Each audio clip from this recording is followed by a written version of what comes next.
Good morning, at least it is for me. Welcome back to Saturday in the garden. The light is drawing in on a night now, and with working full time, by the time you get home, have something to eat, do what you need to do, it's a little bit too dark to be getting out and doing anything else in the kitchen garden. At least it is for me at the moment. So Saturdays, as I mentioned last week, I've got the full Saturdays in the garden now just because of the way things are, so I'm really looking forward to being able to do these moving forward.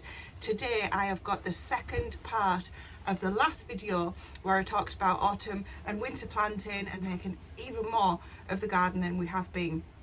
So today you're going to think I'm a little bit bonkers. I did tell you I'd come back and we would talk garlic, so I've got all of the garlic varieties with me now that we're going to be planting to harvest next year.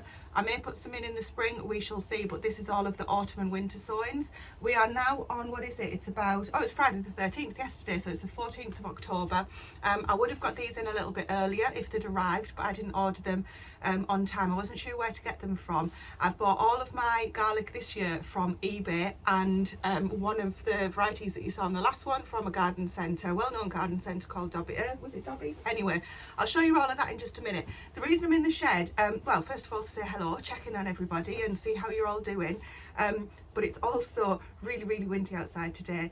We had our very first frost. The car windscreen was frozen over. I'm going to have a look around later on and see what's been damaged, if anything, in the garden. This is the perfect time to be getting them in. You can get them in any time in November and even December if the ground isn't frozen. Ours probably will be frozen then, certainly would be in January and February, which is why I want to get the bulk of them, and I'll show you why I'm smiling about saying that in just a minute, in now while the ground's still perfectly workable. We have had a ridiculously warm October. It's been I was going to say unseasonal, but when I've been looking back at Octobers previously, it's been really warm in October. We've had like crazy July and August rain, cooler months. We seem to get our summer in kind of May, a little bit of June. July and August are a washout, and then September's not too bad and October's really nice. That seems to be the theme of what's been happening, certainly here in the northeast of England for the last few years anyway. So really warm October. The temperature has plummeted now. What is it? One sec. Got my little thermometer here that we are on, it's the little one in the corner, 6.6 degrees centigrade, 82% humidity, which is a lot colder considering that when I got up the other morning at 5 o'clock in the morning it was 16 degrees already on a morning, and now we've plummeted like 10 degrees or more because this is actually warmed up compared to what it was earlier this morning. In just literally 24-48 hours. Absolutely crazy. So I've got the winter coat on. Hopefully I'll get too warm because I'll be working hard. So before I get the garlic in, I will take you over and show you, but just in case it gets too windy, I'll tell you what we're doing. There's a bed that has currently got red cabbage and sweet corn in it. I am going to be taking out those red cabbages and harvesting them. We'll show you on a different video how I'm going to preserve them. Might keep a couple in the fridge. Cabbages keep really, really well. And also the sweet corn as well. We had the sweet corn this week for a meal. Really, really chuffed with it. I was going to keep the seed from it, but apparently sweet corn cross-pollinates very a lot. What's the phrase? So because I've got two varieties in there, I'm not going to do that. The sweet corn that I used was from real seeds. I'm not going to do that. The sweet corn that I used was from real seeds this year, so I will purchase it again for next year, and then I'll try and keep the seeds from it moving forward and just do the one variety. So we're going to whip all of those out. We'll talk about the squash that are in the beds as well, in between the wind, the gusts of wind. Hopefully it won't be too bad. And then I'm going to grab some compost. We've got well rotted horse manure, get those on the beds, a few barrows of those, and then we're going to get the garlic sown. I'll get all of that done and then we'll talk garlic varieties. That's why you're going to think I'm bonkers. Let me give you a sneak preview. Excuse the state of the box, I couldn't get it open because it was so well packaged. As I say, got these from eBay. It weighs a ton. Oops, there's one packet gone. I've just got loads of garlic. Some of them are absolute monsters. Look at the size. Can you see against my thumb? The size of those, absolutely brilliant. Why do I even need that much garlic? We'll talk about all of that coming up. I'm going to pick these up off the floor and I'm going to get working outside, otherwise we'll never get anything done. I'm going to put a little pair of gloves on because it is really finger cold out there, and we'll see how we get on. Now this is the bed that we're talking about. So at the moment it's netted, the cabbage is at the front, the sweet corn's at the back, and then there's a squash on the other side. Talk about the squash shortly because that's really impressed me this week. Hopefully you can hear me okay. I'll try to keep going. I'm going to get the net off, I'll take the hoops off, and I need to work out how many garlic cloves I'll actually be able to fit in this bed, and then do a count of how many we've got. Regardless, this bed needs sorting out, so whether or not I put the garlic in here or a different bed, this bed needs sorting out first, and we'll get some harvests in to take into the kitchen. Right, so these red cabbages are looking just a little bit bigger than my hand for some of them. This one's a little bit small, there's a couple of bigger ones. They're starting to get eaten, so I'm going to make the most of them. And all of these leaves here can be composted. They've obviously been had by caterpillars, but they are perfectly edible. I'm actually really pleased with these were just kind of an afterthought. So underneath all of these leaves, they are really, really nice. That one's a good size over there. So I'm going to get these out first, followed by the sweet corn. So there's different, these are baby corn here, and then these ones here are the bigger sweet corn. Some of them haven't developed very well, they've not been pollinated very well. Others, really, really pleased with. Let's see if we can just have a little sneak preview. No, there's tassels on there, you see. That's what I was learning, that some of the tassels, when there's loads of these tassels, probably hasn't been pollinated, it probably isn't developed enough. And then they weren't very good inside, but some of them have been absolutely fantastic. And you see, probably just hasn't had a long enough growing season. This one may be a little bit better.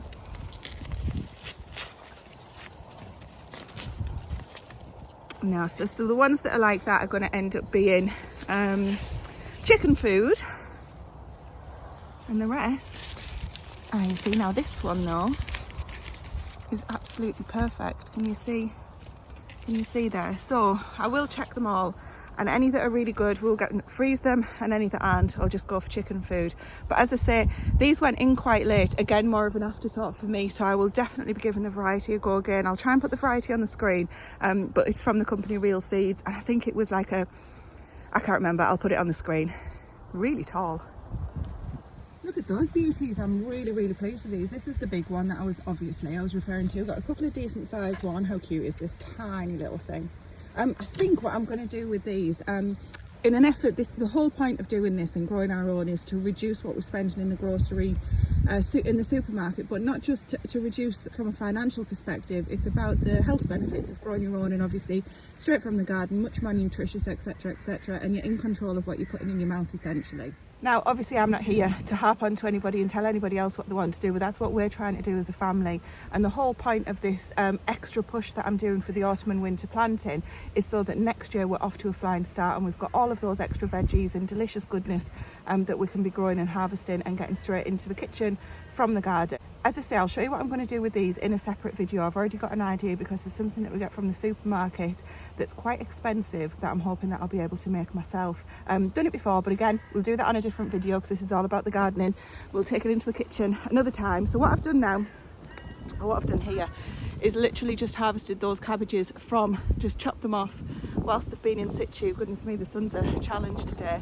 So I'm going to pull the stalks out, all of the weeds, and then just leave them there ready to take up at the very end. So I'm going to work down the bed, harvest everything first, and then work back up and get it all cleared. It's going to take a little while, I think.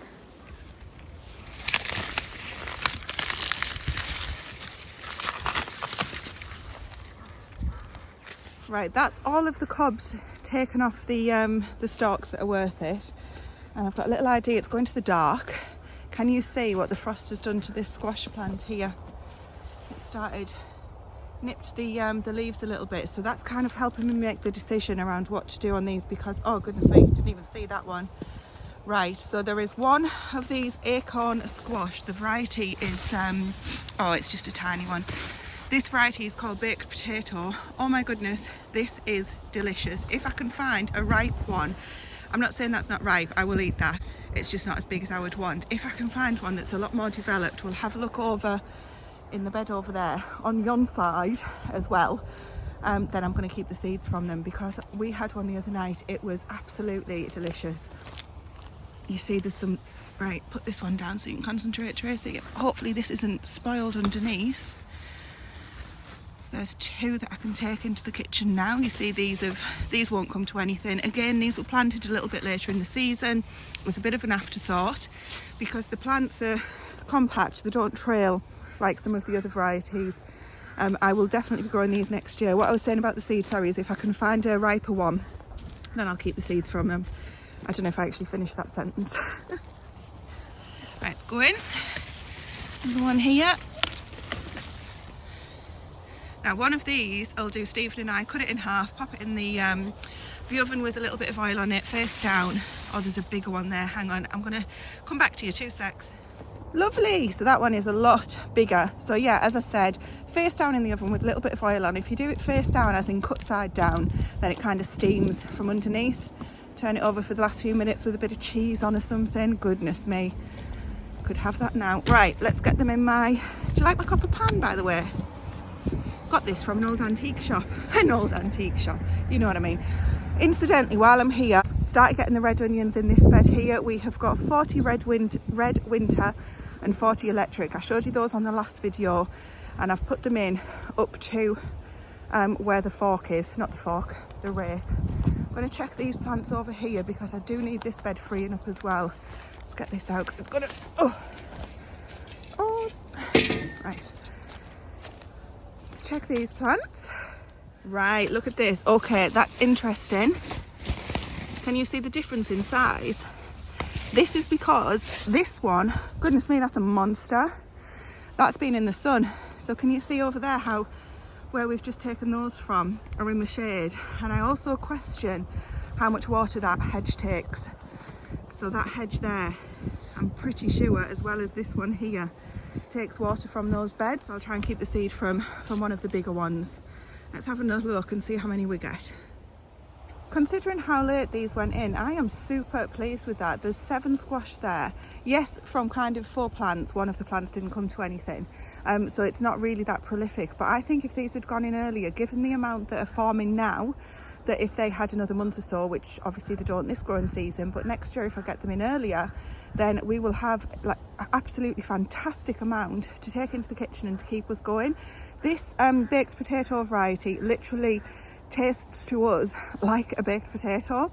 It's beautiful, and it's obviously a lot lower in carbs, etc., if you're really into that sort of stuff. This will store super well over the winter until you're ready to eat it. I would highly recommend this variety if you're interested in growing squash next year. I think this one will probably be the one that we save the seed from. Now I did check, it is an open pollinated variety, meaning that I can save the seed from it. I've grown no other squash in this area, so hopefully it won't have crossed with anything, and hopefully we'll get more baked potato squash next year that are exactly the same as this, only bigger and better, because the seed is from the small holding and it's had a chance to adapt to our climate here. So that's the theory. That's why I really want to get into more seed saving as well, doing it for as much as we can this year. Obviously, if there's a chance where, such as the sweet corn, where things have potentially cross-pollinated, there's no point in doing that. I don't want to waste any growing season next year at all. So now, beware of the sun, this bed just needs a tidy up. I'm going to whip all those hoops off and get it all tidied up. I've decided that for the stalks of the sweet corn, they are really, really difficult to rot down, just like all of the brassica type stalks as well. I'm going to use those in my pathways. So one of these pathways doesn't have any ground membrane on, one does. So the one that hasn't got the membrane on, I'm just going to lay the sweet corn stalks along the pathway, and hopefully that'll just rot in situ and stop some of the weeds coming through. We can try. Sit rep. So I have taken all of the, well, bar one that I've just found when I was raking, all of the plants that were in here are now out, and they have been chopped and put into the middle of this the pathway in between these 2 beds. Just realised how wonky this bed is. Anyway, so this now in theory could be ready for the garlic, but what I'm going to do is get a couple of, well, probably 4 or 5 barrows of muck, spread it out over the top. Down this end it is a lot more compact than it is at the other end, so I might have to just turn that over a little bit. Now, one thing that I found really interesting and slightly unnerving is, do you remember we had the wasp problem in this tin barrel thing over here? Every time I've dug these beds or we've been working in them, I have disturbed a hibernating wasp, and I'm scared stiff that when I'm putting my garlic in with my fingers, etc., sorry, long shadow, yeah, that I'm just gonna get stung by a wasp again. So there's one flying around here that I've disturbed that I've really knocked off. It must have just gone into hibernation, so I think it's definitely a glove job, just in case. Don't want any stings or anything today. So next job, grab the barrows of muck, which means I need to empty this barrow which has got all of the harvests in it, and once that's done, then we can get the garlic varieties in. I tell you what, let's go and talk varieties first. Let's go through the varieties I've got. If you're anything like me, I love to know what varieties people are planting and then seeing them come to fruition, how they're doing, if it's worth doing it here. So I'm going to spend a little bit of time going through each of the varieties, working out how many I've got to get planted. Then I need to figure out how many I can fit in that bed. Could have done that while I was out there actually, but in between doing this I shall do that, and then we'll get the horse muck in there and we will get these planted. I think anyway, we'll see when we go out there how many barrows I'm going to need. This is the Garcua variety. So strong flavour, soft neck, planting in autumn or spring. Excuse the ducks in the background, they're having a conversation all to themselves. Let's open this one. This is the only one that's going to be really noisy, I think, so apologies. I picked these particular packets of this variety. So the shop that I got them from is Dobby's, I thought it was. They only had this variety in, and I looked at each of the bulbs, went, oh look, that one's got mould on it, never mind, and I picked the biggest ones so that I'm not going to have to start with small ones and then get pick the biggest ones each year. I'm starting with the biggest ones. It's typical, isn't it? So the first bit's got a bit of mould in it. That'll be absolutely fine. So let's just have a quick look at the size of these bulbs. So this is a soft neck, as I say. I believe it's soft necks that store quicker. I think I've got that the right way around. So when you're getting garlic to plant, some people even do the supermarket ones. Try and go organic if you do. Look at the size of that bulb. It's already wanting, can you see the little growth on the top, wanting to grow. So I'm going to get all these cloves off here. We'll count how many of those we've got and we'll keep those separate. Now the ones that I've ordered, I'm smiling because I completely went over the top. So this year we had a great garlic harvest. You guys saw me harvesting those. Absolutely fantastic garlic harvest and a fantastic onion harvest. We just didn't have enough of either. I've just been joined by a wasp, so we may have to take a break. Right, I have got 8 different packets that I've ordered off eBay, as I said, and I've got an extra one which I'll explain why in a moment. Right, the first one is called, this is the size of the clove. This is the Chesnock White Garlic, new season. This is a hard neck. Now I did some research on this one and it is supposed to do really well where I live. Hard neck being that it'll throw off a scape, and then that is also an edible part of the plant that you can use in stir fries and things like that. The next one that I've got, I'm just going in the order of what's on my list, is a Chesnock, sorry no, that was the first one. The next one is a soft neck and it's the early purple. Where is it? Number 2 on the list. They're quite big cloves. Apparently these come nice and early. So this is a tried and tested variety. I think some of the ones that I've got that I grew this year were early purple as well. I'm just not sure which ones, so I'm going to really make sure I label these properly. Number 3 is a Russian Giant. This has got to be that one. Look at this. Number 3. Absolute monsters. They're huge. That's one clove there that you could see against my hand. Put that one to one side. So the Russian Giant's also a hard neck. The next one is called Red Duke, and that is also a hard neck. It's supposed to be a nice strong flavour. Number 5 is a German variety. This is another hard neck, which is also absolutely huge. It's a red, what's it called? Garlic German Giant. There you go. And there's 50 cloves in there. I'll go through numbers in just a minute. Number 6 is this one, which is the soft neck, so slightly smaller. And that is called Valilado, I think is how you pronounce that. Number 7, where are you? Number 7. Okay, there's not as many of this one. This is the Provence White. tried and tested. Not sure why I didn't order as many of that one, but that is not a problem because as you can see I've got plenty. So that's the soft neck, as is the Valley Lardo, and this one is called Albigensian, and that's number 8, which is quite a, oh, you're stuck in there, quite a big size as well, and that is also a soft neck. So the last 3 there are soft necks. Now I also have another packet of the Chesnock White, which is the first one, which is the hard neck, because I ordered these thinking, oh, I'll just get a few different varieties. This was quite a while ago. They turned up and I put them somewhere safe and I couldn't find them for absolutely ages. And I basically wrote them off as they will be stuck somewhere sprouting and trying to grow. And I just thought I would never find them. So I reordered them, which I know can sound like a bit of a waste of money, but I didn't want to miss trying them this year. And then I found them. It's typical, isn't it? So I've got extra ones. So I'm going to add these up and I'm going to come back and tell you how many garlic we're going to be planting today. And the other thing, oh, camera's wobbling, sorry. Why so many varieties? Just because it's nice. Just because it's nice to try the different flavours and the different sizes and what does well here, what doesn't do well here. And you know, some garlic is a lot more potent than others. I've got the elephant garlic there that the bulbs that we got, the cloves, I guess, that we got this year, that didn't split. I'm going to replant those and just see what happens. So it's just nice to be able to do it. It's one of the, you know, one of the bonuses of growing your own. You get to choose your own variety, whereas you go to the shop and it's kind of that you don't, you know, the supermarket, and you just get what you're given basically. Right, let's count. Right, of the Garcua, I've got 42 individual cloves there that I've separated that are going to be okay for planting. There are a few more that are a lot smaller and they will come to something. What I'm going to do with any spares, and when I say spares, I've got a few of the onion seeds, or onion sets rather, that didn't sort of fit into the lines that I was doing, that are spares.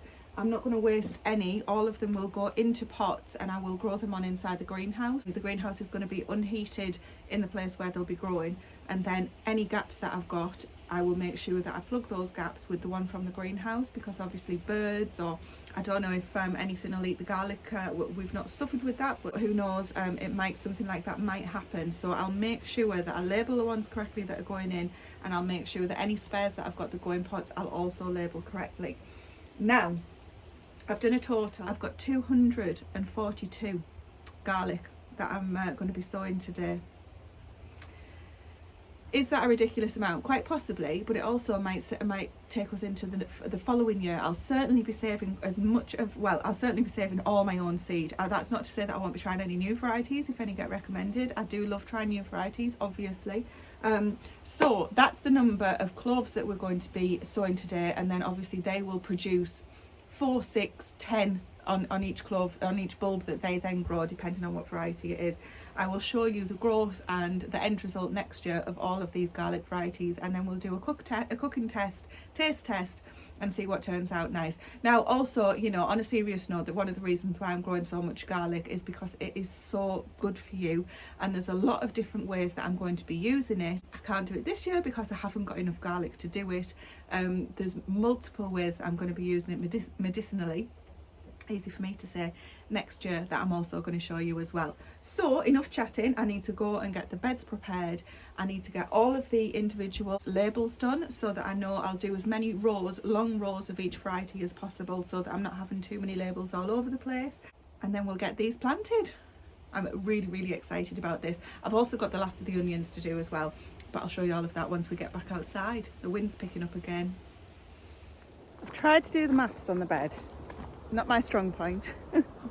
And I think, oh, I've just measured another one, so I've got different numbers in my head now. I think it was 120 that would comfortably fit in the bed that we've just been doing. So I've raked it over a little bit. I'm going to put the muck on now. 120, I've got double that, haven't I? So I'm going to need 2 of these beds. So I was just measuring another bed, but I'm not going to be able to use it because there's stuff in there that needs to stay in. It's looking a lot better though now. It still needs the muck on, as I say, so I haven't got much further forward, but I do have the bed, where are we, here, that's got some onions in it. There's 100 onions left to go in there, So I don't think there's going to be any space left in there either. I need to figure out where the rest of them can go because I need to get them all in this weekend, if not all today. I'm going to get this planted first. Right, go get the muck and I'll have a think while I'm filling a few barrows of muck.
And there we have it. I'll turn you around in just a second, but the sun will be far too bright if I spin the camera around whilst I'm talking to you like that at the minute.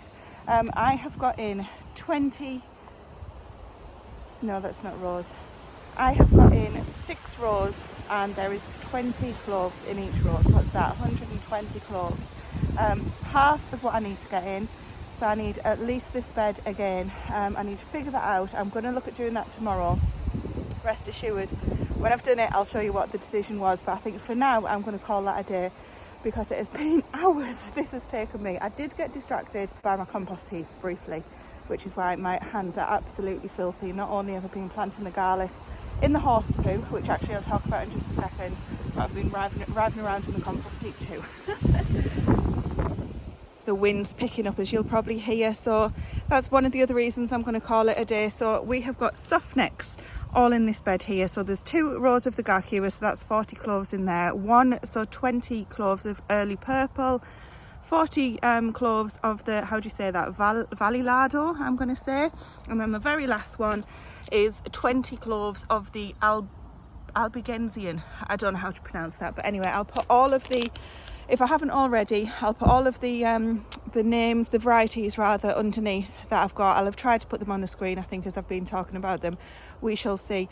What I've done though, I've literally got, so the soil, as you can see, this bed hasn't got a top of horse manure on it. I literally went and got 5 different barrows full of horse manure, just from our rotted manure pile that we've got. It's been rotting away for a year there, so it's completely rotted down. This will rot down even further. You can probably still see some bits in it in terms of not completely rotted down, but there's definitely no heat in it. And all I've done is put the top layer on top of what was already there and planted the garlic directly into that, so that hopefully will be a nice feed for it and it'll grow nice and strong and it won't be too much. We shall see. Never done it like that before, but every year I put the horse manure on the bed, so it's definitely had the horse manure before, but I've normally dug it in a little bit. But anyway, that's what it is this year for this bed. It looked like really healthy soil as well, lots of nice worms in there and things like that, so fingers crossed that will be a lovely garlic bed come the spring of next year. The idea of getting it in October is that it'll have had time to establish its roots, get its feet down as I say, and then have a little bit of green throughout the winter that I can cover and protect from the really harsh elements. Garlic does need a period of cold, ideally for the cloves to split once the bulb starts to form, but fingers crossed that we'll see those before the really cold weather kicks in. I am going to get all of these beds covered. I know I said that on the last video, but I'm going to get them all done at once. But before I finish, I've got to get a load of onions in there because they're only planted up to where that cane is. I've been swapping it over because it was my fork, then it was my rake. Anyway, it's a cane now, so I've got the rest of that bed because I've got another 100 onions that you saw in the last video, that's the mixed varieties that are going to go in the back of there. And then I need to figure out where the garlic's going to go, but we will do that on a different video, or I'll get it done and I'll show you on the next video, whatever it is. Oh, that garlic isn't cheap, as I already said in the previous one, and this is all about reducing our spend as well as knowing what goes in our mouth. So although we might not save loads of money from growing our own garlic and not going into the supermarket to buy it, if nothing else we know where it's come from and how good it is for us. But also I won't be needing to pop to Tesco to go and buy my garlic either, which is a massive bonus for me. I'll talk to you later. Thank you for watching. Rodney, that can't be comfortable. Are you just sitting with Mum? Good boy. Look at the state of you with the asparagus on you.